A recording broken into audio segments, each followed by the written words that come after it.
With 2 years of virtual film festivals and straight-to-streaming releases, the movie industry took quite a hit during the pandemic. Has it also permanently altered what moviegoers want and how they want to consume it? With us now on that, from London, Ontario, Selma Purak, Professor of Media Studies at Western University, and in the provincial capital, Barry Hertz, Deputy Arts and Film Editor for the Globe and Mail, and Deanna Wong, Executive Director of the Toronto Real Asian International Film Festival. Welcome to everyone. So Deanna, I'm going to start with you. Being an independent, community-based collective, how has the Real Asian Film Festival been doing over the past 2 years? Well, we coped like every other film festival in the world. We moved everything online and we did our best to recreate what it is that people like about coming to our film festival, which is not just watching the films that we program, but having an online, an opportunity to speak with each other, talk about the films you've seen. And we did that by using the platform Discord, where we would set up channels where people could come. We did attract hundreds of people to talk about things that they'd seen, but it's just not the same as standing in the lobby afterwards or going to a reception and really getting a chance to talk to one another. Now, Barry, you wrote an article on TIFF Lightbox coming out of a difficult winter. How do you see independent cinemas dealing with coming out of the pandemic, say, versus some of the bigger chains like a Cineplex? Well, the bigger chains, have a huge advantage because they have those kinds of big blockbuster titles that audiences really want to see and have shown that they want to see. As you said, Spider-Man was a savior for Cineplex this past quarter, making more money than almost any other movie in 2021 combined. And independent cinemas, that's not part of their programming, nor should it be. So they have a huge challenge in how to convince audiences to come out for lesser known titles, smaller budgeted titles, more kind of art house fare that over the course of the pandemic, they've kind of been conditioned to expect to watch online with much more convenience. Is there something that TIFF Lightbox is doing this season that's a little bit different, trying to get people out? I would say so. I think that they've revamped their Cinematheque membership, or rather their whole membership policy, in which you get not only a bunch of perks for discounted tickets on regular titles, but free admission to all their Cinematheque programming. So any of their retrospective series, any of their kind of really art house kind of programming, and that's huge. That's upwards of 250 films a year. So there's that. They've revamped their regular programming. There's a new programming team in place. They're really trying to make it a much more inviting, only experience in the Lightbox kind of adventure, if you will. This is something you can't get at home. This is a conversation you can have with others in person. You're with fellow cinephiles. It's really kind of adding to the experience of making sure you actually get inside of the building and off of your couch. Now, Selma, a lot of people, and myself included, have spent a lot of hours sitting on the couch, watching films and TV shows, and I'm going to say my appetite for what I'm into has changed. How has the pandemic sort of shifted the appetite of filmgoers and TV goers? Well, I think that viewership itself, people are still watching a lot of entertainment, but what has really shifted is the way in which we access that content. So it comes down to that question of whether or not we access it digitally or, of course, theatrically. And one of the things that we've noticed is that this trend towards digital viewership was already in place prior to the pandemic. So 2019 was the first year where digital revenue overtook the total revenue from theatrical releases globally. So we've kind of established that pattern, but I think being, as you say, forced to watch content from the comfort of our couches has created an appetite to get out there, to be amongst others, and to share that love of cinema in like a live environment. Barry, I want to talk a little bit on the production side. Are we seeing more or less content being filmed and produced by creatives? Much more. I would say, even looking at local Toronto production houses and studio space is highly in demand. The GTA is just bursting with productions that are trying to get their cameras rolling, and crews are very hard to come by. There was a fear at the very beginning of the pandemic, of course, when everything shut down, that like, oh my God, we're never going to be able to get more than like 10 people in a room together to make a movie ever again. What are we going to do? But very, very quickly, quicker than almost any other industry, film production bounced back. And with the kind of acceleration of streaming and viewer habits, the streamers have really gone all in investing in content, original productions that they need to kind of feed those subscribers and attract new subscribers. So really, there's more stuff being made now than almost ever before, I would say. Deanna, on that note, are you seeing that reflected in the submissions for your festival? We had more submissions than ever in 2020 and 2021. I think part of it, partly last year, what it was people in 2020 were holding back their productions, finishing them, hoping that there would be the opportunity to go back in theater and back in on the festival circuit. So there was a glut, but we had already, I think with changing technologies, we were already experiencing a lot more submissions from independent filmmakers. So yeah, content production was not a problem for us then. We were just wondering what's going to happen this year. Selma, I'm curious, how much is our interest in films shifted or changed because of our lack of access to, movie theaters? Not much, in fact. And I think that the fact that viewership in terms of streaming services has gone up really attests to that sustained appetite for entertainment, and really reaffirms what the other two guests have mentioned already. Like, the demand for content is absolutely there. And though the way in which we're accessing it might have changed, we still have that desire for the material. Barry, do we see any sort of change as we start to move later into this month with mandates and sort of capacity limits being lifted and movie theaters reopening? Do we see a change in sort of our interests and how we consume film? I hope. I think audiences have really been very slow to come back, unless they're kind of those kind of hardcore, comic book superhero blockbuster people. I think we'll see a lot more of those come out with the release this weekend of the new Batman film. But will they be coming out for a release of a higher budget drama or a comedy or something else that doesn't involve comic books? I don't know. A lot of older audiences were really scared away by the pandemic and have been very cautious to come back. And lifting capacity restrictions, lifting vaccine passports, while great from a business perspective, I don't know if it bodes well for consumer confidence, which is what the theater market really needs right now. So I hope to see it tick up, but I do feel that it will be a slower climb.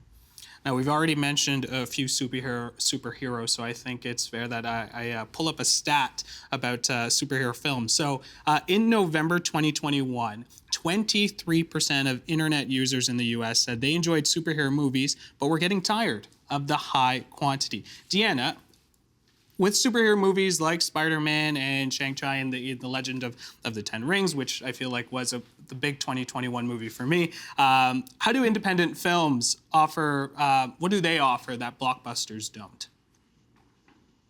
Well, actually, what I was going to say to your mentioning of those two films, I've been wondering about the way audiences consume films in the theater, young audiences, movies like that. Because I remember, when I was a kid and Star Wars came out, kids would go and see that film 20 times and over and over again. And I realized that back then there were fewer options.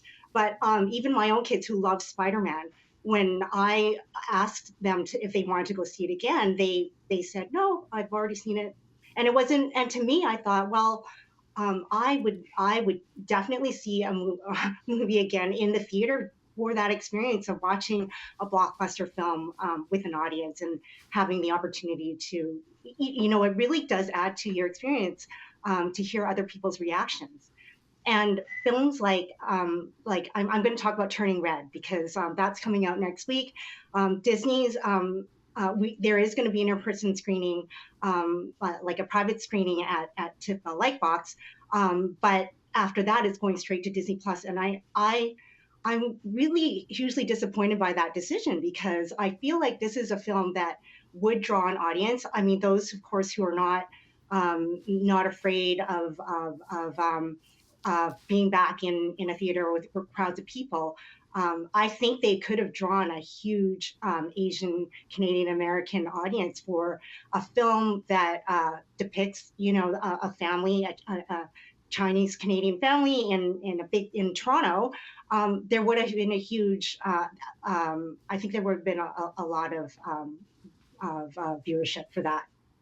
I want to pull up another stat here. As of September 2021, the big 5 major film studios, we're talking Disney, Paramount, Sony, Columbia, Universal Studios, and Warner Brothers, collectively held over 80% of market share in the US and Canada. Selma, how does the market concentration in the film industry impact filmmakers and creatives? Well, I think the real game changer in this respect, it goes back to the world of like VOD and streaming platforms. With the pandemic, streaming services kind of became a lifeline for many, many independents. The emergence of niche services like Shudder, for instance, have helped art house and genre titles get made, either by buying indie films or by financing their own films, like allowing for a wider viewership. So I think for my generation of viewers, I very much appreciate the theatrical experience. Cinema is a communal experience.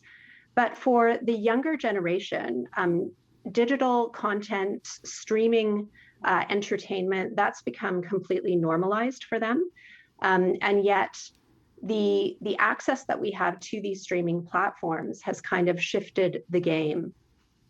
Barry, I'm hoping you can pick up on that. Do you think the pandemic has made people more inclined to choose TV versus film? 100%. Yeah. I mean, we also have to recognize that screens are everywhere in our lives right now. They're no longer a treat. It's no longer a special event to go and see a film on a big screen. We have a screen at our beck and call at any moments of the day. And I think the pandemic kind of push that idea a little bit forward and put a light bulb in people's heads a little bit brighter that said, well, why do I have to pay X amount of for a ticket and concessions and parking and babysitting to go out when I have this avalanche of content sitting right in front of me that I can watch on my couch or in my washroom or on my bed or while I'm cooking. And we have to realize that I think filmmakers have to either really realize the shift that has happened in the consumer mindset. And also going back to that superhero statistic, if superhero films are really the only thing that's making money right now, and fatigue is indeed setting in, as it will inevitably with any genre, we have to really start thinking, Hollywood has to start thinking about what's after superheroes, what is going to help sustain this business once that interest dies down. Deanna, I'm not asking necessarily for a pitch here, but there is value in a curated collective filming viewing experience. Can you tell us about that, versus, sort of the convenience of the screens right in front of you? What do people get from that curated film festival? Yeah, I mean, obviously there is curation happening on platforms like Netflix where you can choose to watch Asian content. But what you get from independent film festivals, niche film festivals, if you will, like ours, is the opportunity to watch films that have been curated for you, but watching them with an audience of like-minded people that have experienced the same experiences you had. I think one example I want to give you is years ago I saw a film called Even the Fire Horse. It's a Canadian film. I saw it at TIFF in an industry screening with a bunch of critics. And you know, you could hear a pin drop. There was no reaction, and I left the theater thinking, honestly, thinking maybe that film wasn't as good as I thought it was. But then a few months later, I saw it on opening night at the San Francisco Asian American Film Festival, with 400 plus people in the audience, and there was so much laughter at moments throughout the film, and recognition of, you know, very specific things, like that were depicted, of families, you know, cooking and making dumplings, that sort of thing. That it's something that was a rarity back then, and is still a rarity even now. It's getting better, but that's what Real Asian does every November, is we give our audience a chance to commune. And we found that long time audience goers, people that have been with us for the past 20 years, a lot of them didn't bother coming to watch online, because what they like about our festival is that communal experience. I want to shift gears a little bit to award season, which seems to range from January to December, it seems like. I want to read a quote here. This was an excerpt from a Bloomberg newsletter published last year, and it reads, "Award shows no longer feel special. As soon as the Oscars started collecting millions of dollars for broadcast rights, opportunists decided to turn a couple of award shows into award seasons, a never-ending cycle that runs from the film festivals and the Emmys in the fall, through the Guild Awards and the Globes in the winter, to the Oscars later in the new year." Selma, it seems like we are watching the death of award shows in real time. How do we make sense of that? Are people as interested? Well, I think the thing to remember here is that Hollywood has long revolved around this kind of fantasy of escapism. But even prior to the pandemic, we were seeing cracks in that fantasy. So the issue of diversity, of course, the number of sexual misconduct scandals, most notably the scandal with Harvey Weinstein. Movements like Me Too, Time's Up, and the BLM movement were all resonating within Hollywood. And I think that the taste for celebrating the industry was really waning when the pandemic hit.